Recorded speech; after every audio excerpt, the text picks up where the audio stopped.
Hey y'all, back with another video. See, I'm surprising y'all 2 in 1 day, maybe even more. Okay, let me not run myself rugged. Okay, 2, this may be my only 2 uploads for today. But I am leaving my nephew's game, his second game with the church. So I'm leaving his game, headed home. I dropped off the crawfish and everything to my parents' house. I ate with my mama. Like I said, my dad was not there.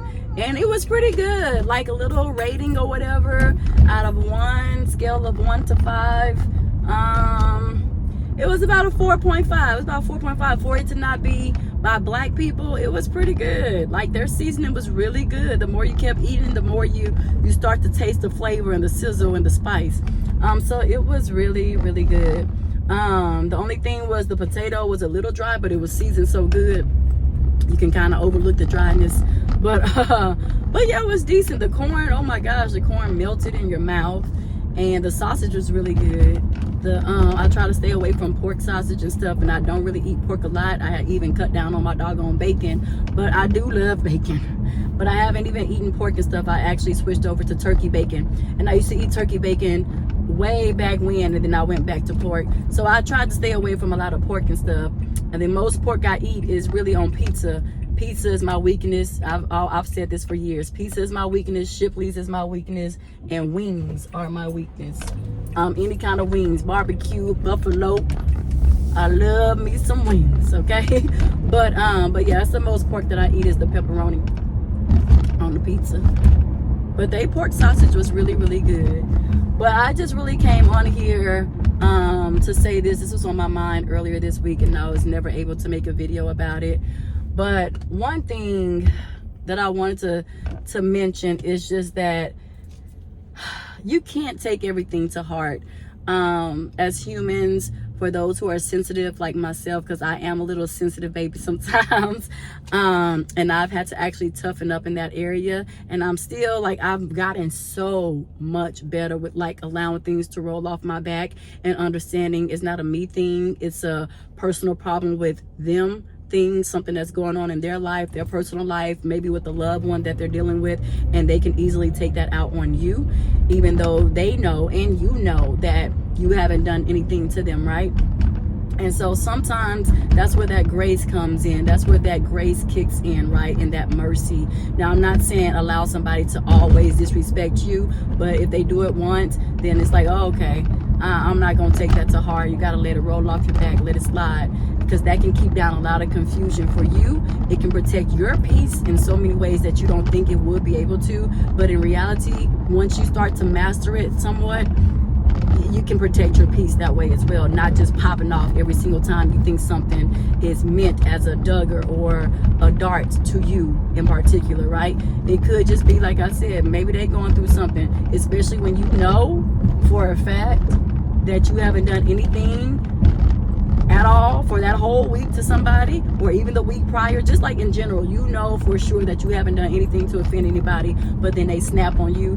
It's something probably that they're going through. So you got to keep that in mind too. It's not always about you, us, but it's about what people are dealing with in their own lives. So yeah, that's all I just came on here to say, is just don't take it personal. If you reach out to someone, even in reaching out, you know, if they don't respond, don't worry about it. Okay, you can sometimes, and sometimes I'm still guilty of this. Like I said, I'm working on it. I haven't completely mastered it. Okay, because I'm somebody who can overanalyze, and it's hard for me because when I overanalyze, I pull back a lot from that person. Like I'm like, I don't have the mental capacity to try to figure out what your problems are while dealing with my own problems. I will pull back tremendously. Like I don't have time to try to psychoanalyze or break down or just analyze in general, you know, what somebody's going through or what's the reason why they possibly didn't respond. That's too much for me. That's too much, too many thoughts, too much process going into something when there's other things to truly worry about, when there's bigger fish to fry. So I'm just like, you know, I would tend to pull back a lot tremendously, and that can be kind of bad. So that's, you know, I'm working it out. This is my own process and my own experience of me going through certain things. But for anybody else who is dealing with something or trying to figure out how to navigate your thoughts and to know when to let things roll off your back, or when to take up for yourself and check somebody in the moment, or check somebody the second time they try to be what you would call like disrespectful, then, you know, that's where you can hit them with a, are you okay? Like, you good? Everything okay? And then if they give you an attitude even with that, you know, then you have to take up for yourself. Don't be a doormat now. I would never advise you to be a doormat. You know, this is stuff that I've had to learn, so I'm just sharing my knowledge with y'all. You be a doormat all you want to. You're gonna set out to do exactly what people do on doormats. Be stepped and walked all over, trying to be nice, trying to be kind, trying to save other people's feelings. Meanwhile, your feelings are going into shambles because of what people are saying to you and how people are taking things out on you. So sometimes you have to know when, use your discernment to check somebody, okay? Sometimes you do. My parents used to get on me about that all the time. Why would you wait so long? You should have nipped that right in the bud. And now I'm to that point, at that age, to where I'm like, yeah, they right. Because if you let it linger, that's like you saying, okay, you good. It's okay for you to continue to disrespect me. You're right. You have that authority. No, only God has that authority, and God is a God that will never disrespect you. So why would you allow any human to disrespect you? Let's make it make sense. You don't. So yeah, but yeah, you just have to know when to let things roll off your back, and when to take up for yourself. Again, it comes with just like common knowledge, common sense. If you start to feel a certain type of way and you feel like this can go bad, just hurry up and address the situation before it explodes, and it didn't have to, right? Or if you're just like, oh, okay, you know, this person said this, it never happened again, then that's something you can let roll off your back. So say on Monday somebody snap at you, right? And you know it's the beginning of the week, it's Monday, so why are people snapping? So again, you have to think, okay, let me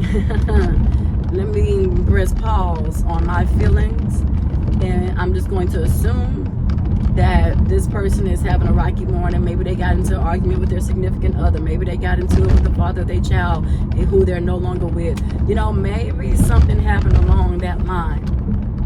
And then, you know, sometimes it's good to give yourself time to process things and to let it go. Because maybe the person will come and apologize to you. That's happened to me, where it's like somebody came and apologized to me. It was like, I'm sorry, I did not mean to take that on you. And I was like, all is well. You know, I know people go through things. So that's what really made me learn to also, you know, just sometimes it's not you that did something to them.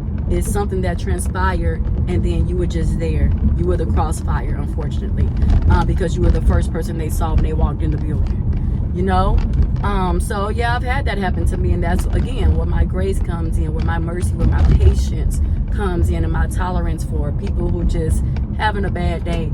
But if it's somebody that's continuously doing that, you never get an apology, and they start to make you feel away, very weird in their presence and very awkward, as if they almost want you to like pretty much be their doormat, then that's when you take up for yourself. And that's when you speak on the problem and you ask them, is there something we need to address?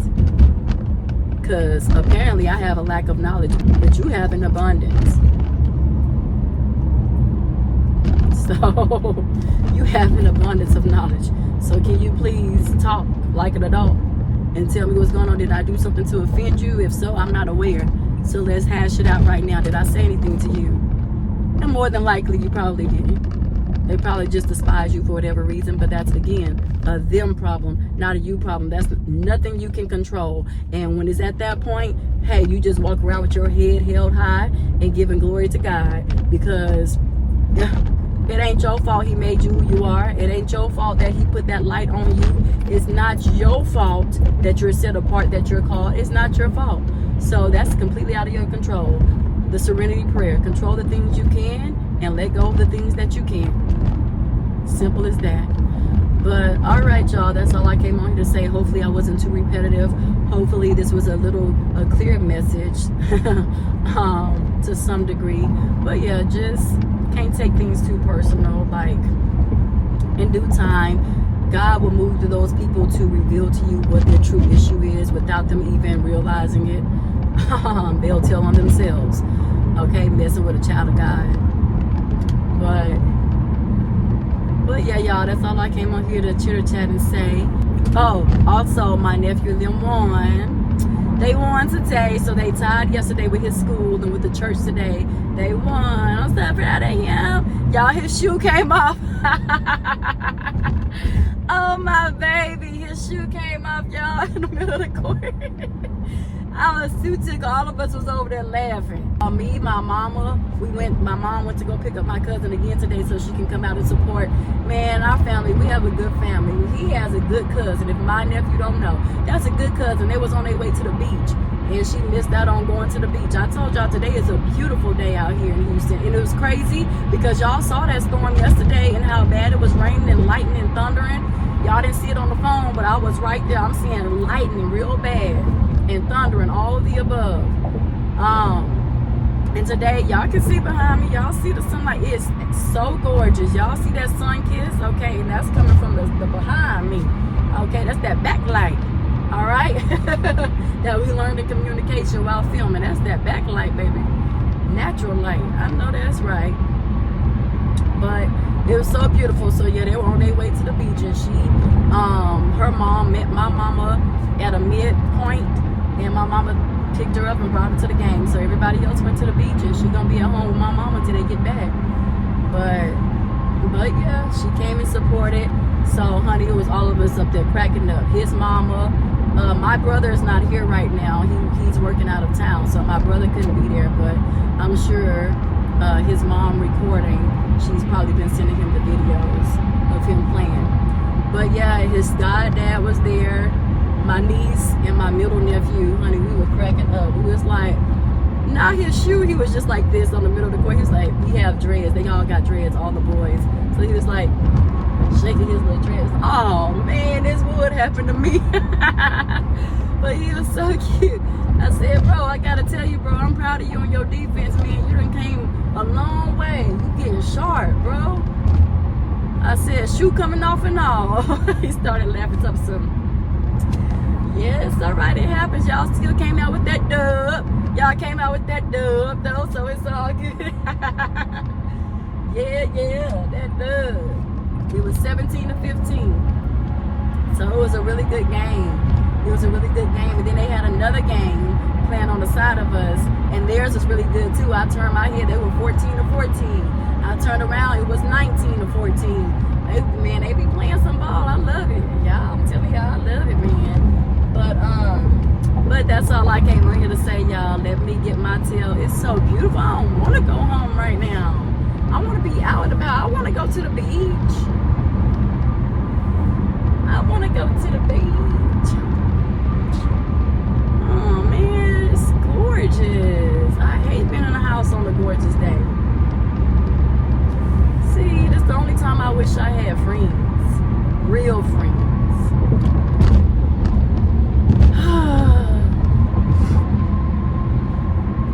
So I can go and do something. Girl, you want to go to a brunch? Girl, what you want to do? We can even have brunch indoors at the house. Or if you got a house, let's do brunch outdoors. I'll cook some shrimp and grits with some bacon bits inside. Oh, well, looks like I'm just going to my doggy. All right, y'all. I could have went back to my parents' house, but that's okay. It's this movie I want to watch anyway, so I'm just going to enjoy that movie. My mom was watching it when I was over there, but I didn't want to mess it up for myself, so I didn't watch it. I was outside editing that first video after we ate our crawfish, and she was watching the movie. But I'm about to go watch it now, I guess.